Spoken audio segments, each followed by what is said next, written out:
хай зүрхнүүд өөрөө ч үзэхээс хайран санагдаад их нандинаж үзсэн аниме буюу та бүхний сайн мэдих My Anime-лист дээр нэлээд өндөр оноотой байгаа Oshinoko буюу шүтдэг одынхон хүүхэд болж төрсөн хэмээх маш гоё анимегийн өнөөдөр та бүхэндээ ярьж өгөх болно. Эхэлцгээе. Goro Amamiya хийн эмч бол Токиотоос нэлээд зайтай алслагдсан бараг л хөдөө нэгийн эмнэлэгт ажилладаг л та. Тэрээр Япон улсын алдартай охидын Bikamochi хамтлагийн гоцлол айдол болох Ai Hoshinoгийн үнэн шүтэн бичрэгч нь.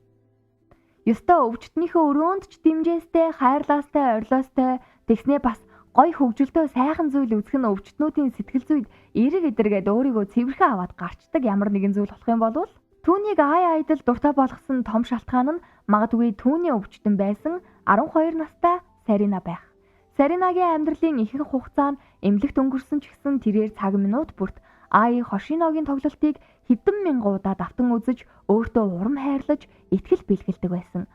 Анафилактик астроцитома гэх өвчнөөсөө болоод хамаагүй хөдөлж болохгүй бүр өснө хүртэл халзраад байнга малгай өмсчихсэн байгааг нь бид аниме дээрээс харах болно. Тийм байсан ч тэр Ai Hoshinог дэмжсээр бүр хайрласаар байсан.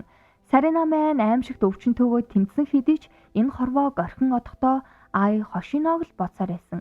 Тэрээр шүтдэг одынхон хүүхдэн болж төрөх талаар хэд удаач бодож байсан үнэхээр гайхалтай. Тун удалгүй Горогийн ажилдаг эмнэлэгт Ai Hoshino дүрээрээ бүр 5 сартай ихэр жирэмсэн хүрээд ирсэн заа юу. Тэгээд Горо бүр шок угаасаа айдлынхаа ажлыг хагас жил орхиж байгаа гэсэн мэдээлэл харсан байсан болохоор бүр жирэмсэн байсан юм уу? Тэгээд бүр хүүхдүүд нь ихэр юм уу гэдэл бүр цаадах чинь гайхаад шокроод гэхдээ ер нь бол Горо өөрийнхөө сэтгэл хөдлөлийг үнэхээр сайн нууж чаддаг л та.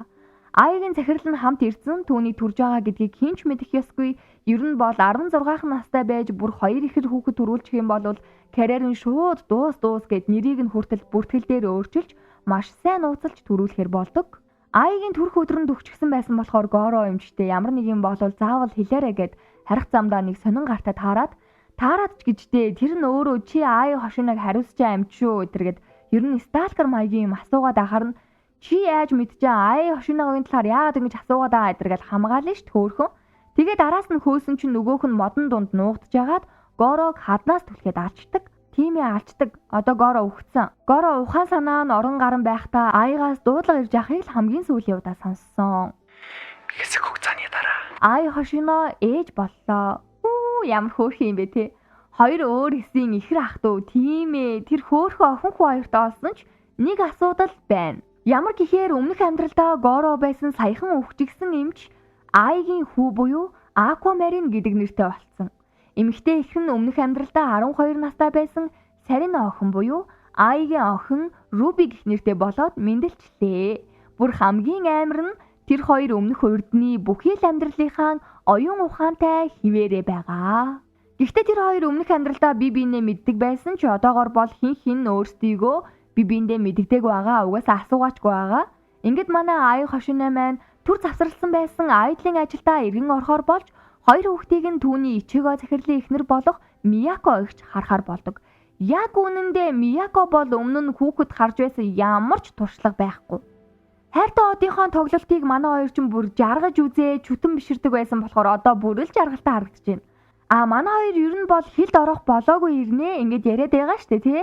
Тэгээд ер нь бол хин өөртөө урдах амьдралдаа үхээд одоо ингээд хуучны оюун ухаантайгаа Aiгийн хүүхэд босон гэж мэдж байгаа хэрнээ яг ямар хүмүүс байсан гэдгээ би бидээ хараахан хэлээгүй бас мэдлцэг байгаа шүү. Ruby маань бас алнаа. Шүн зүгээр ээжигээ унтж яхад нь үзий ядаг гарууд руу Ruby бүр амар юм биччихэдэг наасан. Шмуу новшнуу та нар миний ээжийг ингэж хэлдэг юм бэ? Яг үндэ ингээд үзий хадаад байж байгаа хүн угийн царай муудаа муу авгаалгаа айлгүүдээ айтэргээл бүр өмөөрөөд чин сэтгэлээсээ уурлаад. Яа за энэ үед хамгийн муухай нь Горог алсан Aig сталкер хийдэг нөгөө гарчин байна штэ. Тэр чин бүр компьютерийнхаа араас үзий хадалт уур хилэн нь буцалж байдаг юу л болох гээд байна да. Нөгөө захирлын эхнэр Miyako ч манай хоёрыг харж байгаа штэ. Тэгээд хүүхэд харахаас бүр залхаад би ерөн захирлын эхнэрээ жаахаараа жигсэлж хүүхэд харах ёстой. Би анханасаа захирлын эхнэр болох юм бол гой залуучуудтай хамтарч ажиллана л гэж бодсон. Ер нь ингэж чадахгүй гэснээ Aig ээж болсон гэдгээ нуусан талаар хэвлэл мэдээллийн байгууллагад өгч нэр хүндийг нь унгана гэд хүүхдийнх нь бүх мэдээллийн зургийг дараад манай хоёр чинь бүгдийг сонссон болохоор мэдээж чүтдэг од хайртай ээжигээ хамгаалалгүй яах вэ? Тэгээд тэр хоёрт ийм мэрэгэн санаа орж ирсэн байдаг юм. Наад савраа тат. Бид хоёр бурхан байна. Чи яаж бурханд хүрч зүрхэлж байна хөөе? Ай Хошино бол угаасаа авьяасын бурханд төрсөн охин. Тиймээс чи түүнд болон хүүхдүүдэд нь ямар нэгэн байдлаар муу зүйл хийвэл чи өөхөх болно эдэргээд угаасаа хилд орох болоогүй хоёр хүүхэд ширээн дээр гарчаад тийм амар юм яриад ахаар шууд итгэж байгаа юм чинь. Ингээд ямар ч байсан энэ асуудал шийдэгдлээ. Ай Хошино маань тоглолтуудаа хийсээр тэр одоо ганцаараа биш гуруула болсон шүү дээ. Хоёр мамагийн чихний мөнгө, идэх хоолны мөнгө, хувцсны хэрэглэнээс эхлээд маш их мөнгө хэрэг олж байгаа. Сардаа авж байгаа цалин нь чүү айл хүрнэ. Тэгээ манай хоёр Мияког үгээрээ байлгадаг болсон болохоор ганц өдөр гуйж агаад ээжийнхээ тоглолтыг ойроос үзэхэр болдог. Угаасаа шүтэн бишрэгч нь болохоор бөөн баяр. Бид хоёр өстө өмүүлэхгүй чимээгүй л үзэн. Яг үүндээ бид хоёр жаргая гэж ирээгүй. Зүгээр л санаа зовсондоо ирсэн гэсэн чи юу вэ? Бүрженко Отакугийн бүжиг хамт ярьсан юм шиг хийгээд амар баярлж байгаа юм чи аргагүй штэ. Айж бас хүүхдүүдэд хараад хайр нь хүрсэн. Манай хоёрын нөгөө бичлэг нь хэсэг нэтээр бас од болдог. Жоох юм байж яаж ингэж зэрэг сайн бүжиглэж хөдлөөд байна гэдэл. Цаг хугацаа өнгөрсөөр ээждээ баригдахгүй тулд манай хоёр удаан аажмаар хилд бас хүлд орсоор нэг жил өнгөрчээ. Ээж гих том үүрэг хариуцлагатай болсон Ай маань модель, FM-ийн хөтлөгч, рекламны зураг авалт, олонний хэсэг гэх мэт хийж болох бүхий л ажлыг хийдэг байсан. Киноны туслах дүр тоглох санал аваад одоо ингээд хамт дүрийнхээ сценд орох гээд явж байгаа нь манай хоёр бол ээжигээ кинон тоглож байгааг нь харах нэ гэдэл баярлаад. Гэхдээ тэнд очиод Айгийн хүүхэд биш, менежерийн хүүхэд гэж худлаа хэлэх ёстой. Харин тэнд байсан найруулагч Тайши бол Аквамариныг шууд нүдэлж харснаа жоохноор томордсон хүүхэд дэвштэй их айхтар юм. Ер нь бараг чамтай хамтарч манай кинонд тоглол зүгээр юм шүү дээ гэсэн санал тавьдаг.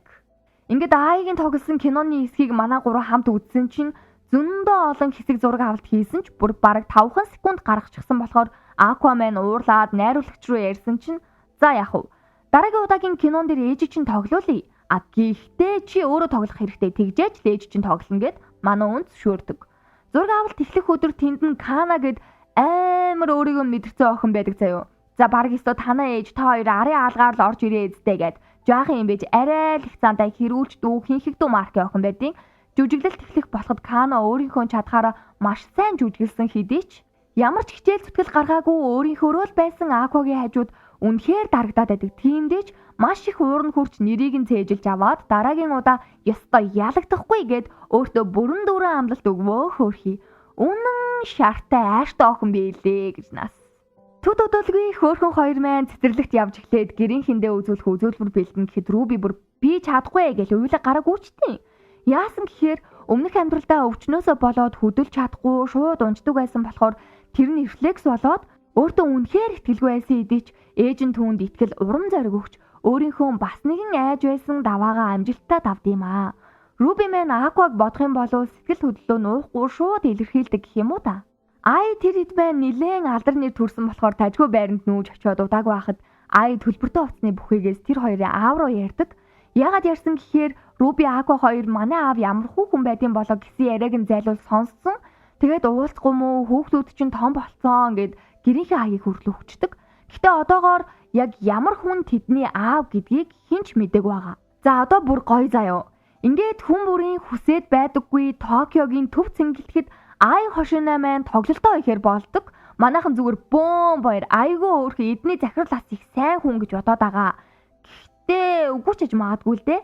Ай Хошино асрамжийн газар өссөн түүний ээж нь бага ахт нь хулгай игээ шоронд ороод буцаад гарч ирсэн ч гэсэн түүнийг өрөөсөө ирж аваагүй. Ер нь бол багаасаа л хайрлаж үзээгүй болохоор худал бол хайр гэдэг дүрмтэй болсон. Одоо хүртэл хүүхдүүдтэй хайртай гэж хэлж үзээгүйгээд л бодчих.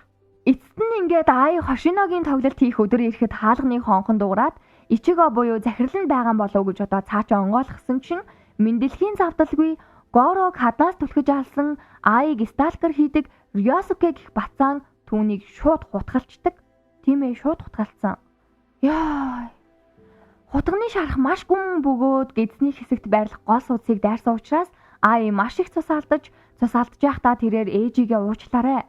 Муу ээж байсанд уг нь би та хоёрыгоо сургуульд орохыг бас онц дүн авахыг чинь алдар нэрд хүрээд ээжээрээ бахархуулахыг чинь харахыг хүсэж байсан юм шүү гэд хамгийн сүүлийн удаа бөгөөд хамгийн анхны удаа тэр хоёртой чин сэтгэлээсээ хайртай гэж хэлээд энэ хорвоог орхидог. Гэтэ яалтчгүй энэ хэсгээр шууд уйлсан. Ингэж алдар тогтын Биг Комочи хамтлагийн гоцлол айдол болох Аи Хошино өөрийн шүтэн бишрэгч сталкертаа алуулсан гэх мэдээлэл зүгээр нэг цагийн дотор л таарна. Тун удалгүй түүнийг алсан гэсэж ихтэй 10 жилийн сурагч Рёсукег олсон ч нөгөөх нь бас амиа хорлоод өгчдөг. Яа, арай. Энэ мэдээ 3 хоногийн дараа замхарч тэр хоёрыг аль бие осоор Мияко өөрчилж авна. Яагаад тэр хоёрыг багт нь хардаг байсан ч. Ингээд Аи Хошиногийн ажил явдал болж өнгөрсний дараа Аквамен Ёнг гэл олон юм толгойд нэргэлдэн шүү дээ. Юу гэхээр цаадахчин ээжийг нь алсан алуурчны царайг харчихсан. Тэр залуунд болвол түүнийг өмнөх амьдралдаа эмч байхад нь Аигийн тухай асууж хаднаас түлхэж алсан залуу байдаг. Гэхдээ зүгээр л нэг сталкер байж түүнийг тэр үед төрөх гээд хитэж байсан эмнэлгийг нь яаж олсон? Саяхан нүүссэн байрных нь хаягийг хаанаас мэдсэн? Зүгээр нэг сурагч ийм нарийн мэдээллийг олох боломжгүй. Энэ мэдээллүүдийг түүнд хэн нэгэн өгсөөр байсан. Тэр үед эмнэлэгт захирлаас өөр хүн ирээгүй. Гэхдээ захирал гэж бодохоор өөрөө айдол болгосон тэгээ тэр тоглолтыг тэгэж их хүссэн дээр нь тэгэж их хайрлаж хамгаалж байсан байж яагаад Аиг ална гэж. Түүний хамтлагийн охид гэхээр хинтэн ч тийм дотн байгаагүй. Эцсийн эцэст энэ бүх мэдээллийг Аква Руби хоёрын аав буюу Аигийн найз залуу байсан гэх тэр нууцлаг нэгэн өгсөн байх хамгийн өндөр магадлалтай учраас Аи Хошиног алсан хүнийг заавал олоод өөрийн гараар алах болно гэд Аквамен өөртөө амлалт өгч буйгаар эхний анги дууснаа. Эхний анги 1 цаг 20 минут үргэлжилдэг. Бас дараагийн ангиудаас Аи Хошино байхгүй шинэ бүлгүүд эхэлж байгаа учраас 2 хувааж яриад өгөх болно. Тун удахгүй дараагийн ангиудаа ярина заа юу. Хүлээж байгаарэ. Зүрх.